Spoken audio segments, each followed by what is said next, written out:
আমাদের দেশে তো শিল্পীদের তেমন কদর কোনোদিনও ছিল না, এখনও নাই। এবং আমাদের দেশে যারা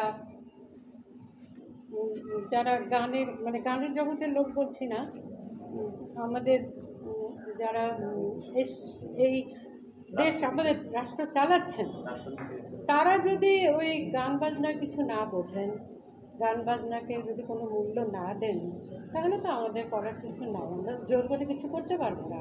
এই তো আমরা দেখেছি যে লতা মঙ্গেশকরজির পা ছুঁয়ে মোদি সাহেব উনি নমস্কার করছেন, প্রণাম করছেন।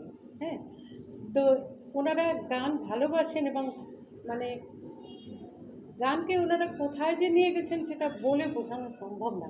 কিন্তু এটাকে আমরা কখনো আমাদের দেশে পেয়েছি? পাইনি। সরকারিভাবে সেরকম কত বড় বড় শিল্পী আমাদের দেশে ছিলেন, এখনও হয়তো দু চারজন আছেন, কিন্তু সরকারিভাবে কোথায়? তো আমরা তাদেরকে কোনো স্বীকৃতি দিতে তো দেখি না।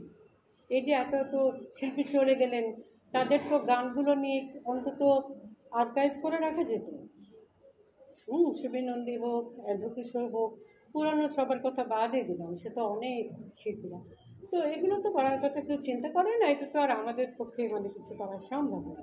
তো ওনারা সম্মান দিতে জানেন, শিল্পীকে সম্মান দেন আমাদের আশেপাশের রাষ্ট্রের সবাই।